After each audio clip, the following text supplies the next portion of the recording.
नमस्कार। आज हम एक बहुत ही दिलचस्प विचार पर बात करने वाले हैं। एक ऐसा पैमाना जो किसी समाज के अंदर के साहस को मापता है। मतलब एक नागरिक के तौर पर और एक देश के तौर पर हम असल में कितने निडर हैं, ये जानने का एक तरीका।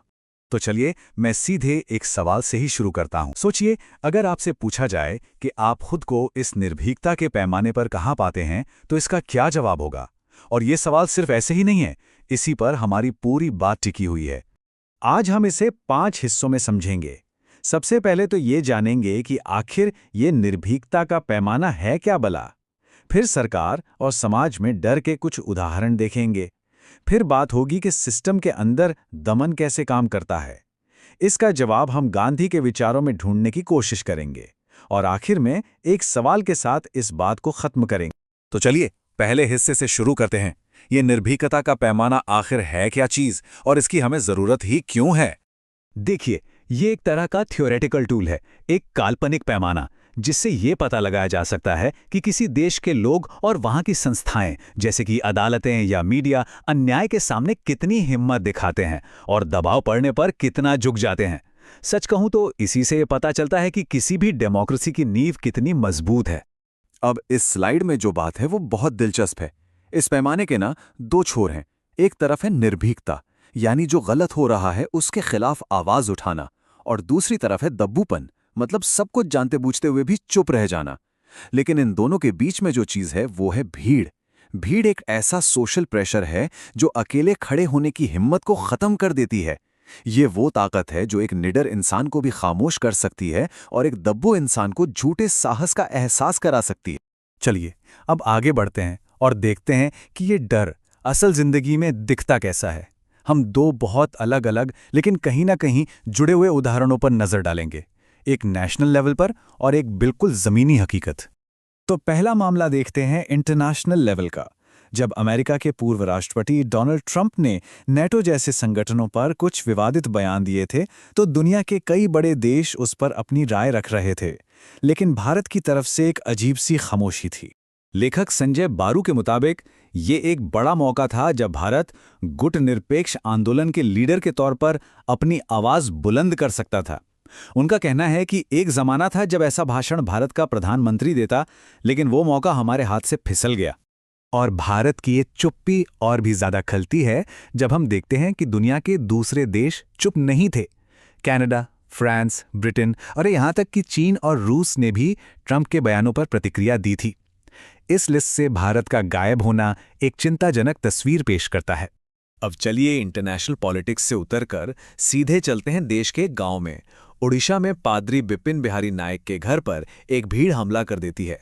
उन्हें पीटा जाता है और चप्पलों की माला पहनाकर बेइज्जत किया जाता है। ये डर का दूसरा और कहीं ज्यादा निजी चेहरा है। और इस हमले का असर कितना गहरा था, वो पादरी के भाई के एक जुमले से पता चलता है। उनका ये बयान बताता है कि भीड़ का डर सिर्फ जिस्म पर चोट नहीं करता, वो इंसान की आत्मा से उसकी हिम्मत और जीने की जगह दोनों छीन लेता है। और फिर उनका परिवार कुछ ऐसे सवाल पूछता है जिनका जवाब शायद पूरे सिस्टम को देना चाहिए। क्या अपने धर्म को मानना कोई गुनाह है? क्या हमारा संविधान हमें यह हक नहीं देता? ये सवाल सिर्फ एक परिवार के नहीं हैं, बल्कि ये पूरे समाज और हमारी व्यवस्था के लिए हैं।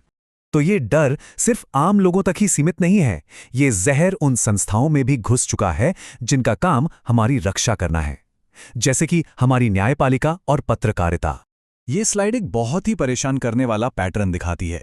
एक जज पुलिस के खिलाफ एफआईआर का आदेश देता है तो उसका तबादला हो जाता है।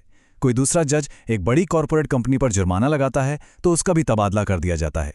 और जो पत्रकार और सामाजिक कार्यकर्ता सत्ता से मुश्किल सवाल पूछते हैं, उनकी हत्या कर दी जाती है। मतलब साफ है, सच बोलने की, निडर होने की एक भारी कीमत चुकानी पड़ती है। तो सवाल यह है कि क्या इस डर का कोई इलाज है, कोई जवाब है? इसका जवाब हमें भारतीय इतिहास में ही मिलता है और इसकी जड़ें महात्मा गांधी के विचारों में हैं। गांधी का पूरा जीवन, उनका पूरा संघर्ष बस इसी एक मंत्र पर टिका था, डरो मत। ये सिर्फ एक नारा नहीं था, बल्कि अंग्रेजों के खौफ और जुल्म से देश को आज़ाद कराने का सबसे बड़ा हथियार था।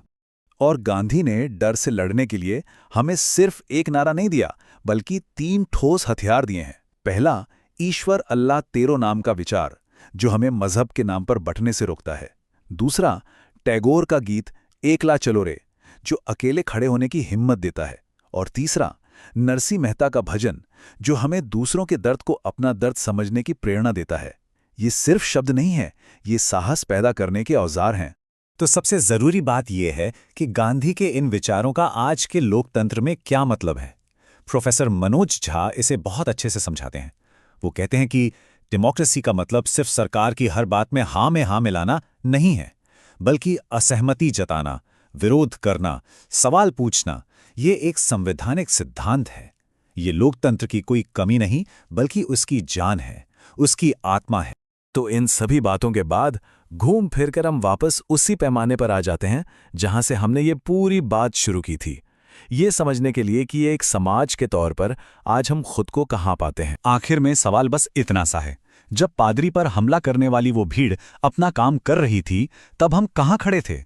क्या हम उस भीड़ का हिस्सा थे, या उसके खिलाफ आवाज उठाने वालों में से थे, या फिर हम खामोशी से सब कुछ देख रहे थे? हमारा जवाब ही यह तय करेगा कि हम निर्भीकता के पैमाने पर दब्बूपन की तरफ हैं या साहस की ओर। और यही सवाल हमारे लोकतंत्र का भविष्य भी तय करेगा।